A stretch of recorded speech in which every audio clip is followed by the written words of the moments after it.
Hello, welcome back. He was a war hero at home, while many in the Arab world considered him a war criminal. And today, as the former Israeli Prime Minister Ariel Sharon was buried with full military honours at the family farm, close to the border with the Gaza Strip, the debate about his legacy was as divisive as ever. Mr. Sharon died on Saturday after being in a coma for 8 years. Let's go to our chief international correspondent, Lise Doucette, who joins us from Sderot, where the funeral took place. Lise. Yes, you join us now in southern Israel, just in front of the final resting place for Ariel Sharon. The end of a very historic day, the end of a life of a man whose own tumultuous life very much reflected the turbulent history of the state of Israel. For some, 85-year-old Ariel Sharon was a war hero. For others, a reckless warrior, and for still others, a war criminal. He was, in every sense, a giant of a man who from the age of 14 fought for the state of Israel, one of the last of Israel's founding generation. And many are now asking whether there are leaders with the kind of authority, credibility and toughness who can carry out the very hard and painful compromises if there is to be a peace with the Palestinians. We'll reflect on the prospects for peace with an Israeli and a Palestinian in just a moment. But first, my colleague Quentin Somerville looks back on the day, starting with the memorial this morning at the Israeli Parliament, the Knesset.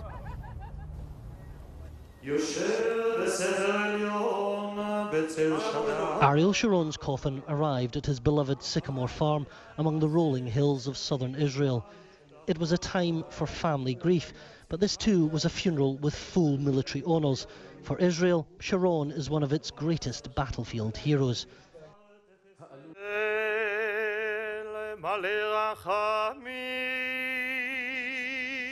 At an earlier memorial service, he was honoured as a fighter, farmer and statesman, and was part of the country's founding generation. Your narrative is intertwined in the annals of our state, and you dedicated your life to its life. Your footprints are inscribed in every nook and cranny, hill and valley. You harvested its fruit with a sickle and defended its wheat kernels with a sword. Whether as a soldier or politician, controversy was never far from Ariel Sharon, but his mission always remained the same. His strategic objective never wavered. The state, which from the age of 14 he fought to bring into being, had to be protected for future generations.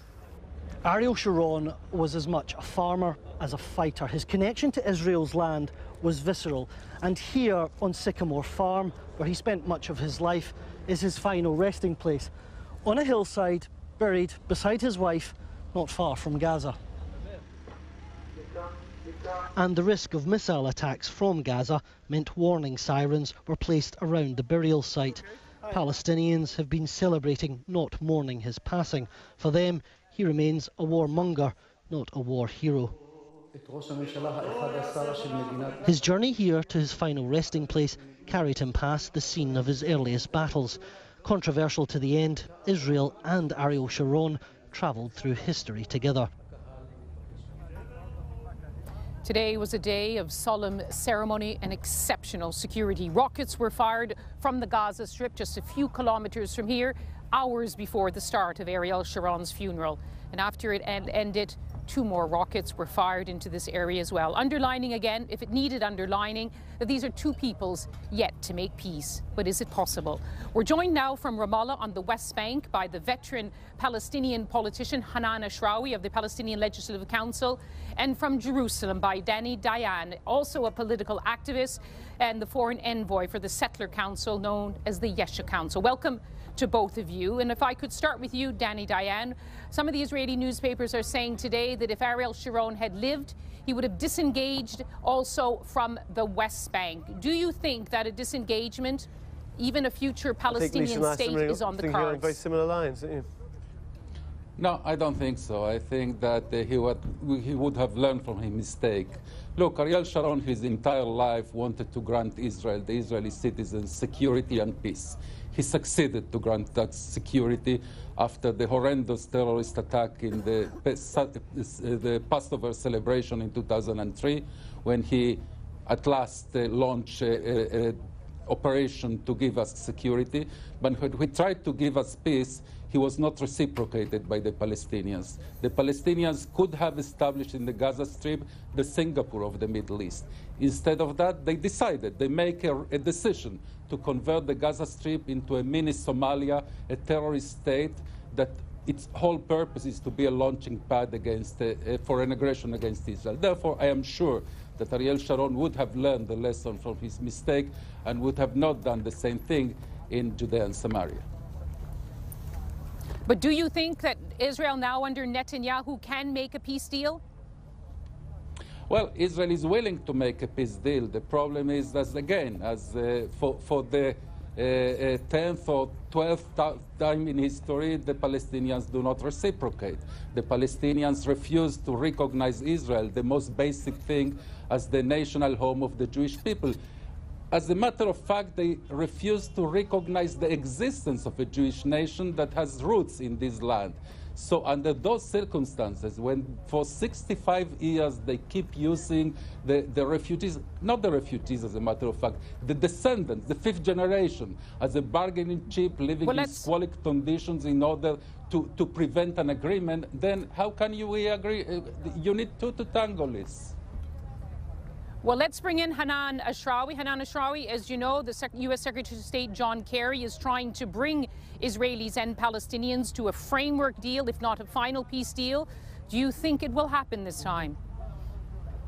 I think it's extremely difficult if such a deal includes Israeli ideological preferences, like this new additional precondition of recognizing Israel as a Jewish state, having recognized it in 1993. I think they should ask the whole world to re-recognize Israel or change their name, number one. Number two, if the U.S. allows for continued Israeli impunity, use of violence, continued annexation of land, the theft of our land, and the annexation of Jerusalem and transformation of Jerusalem and the building of settlements.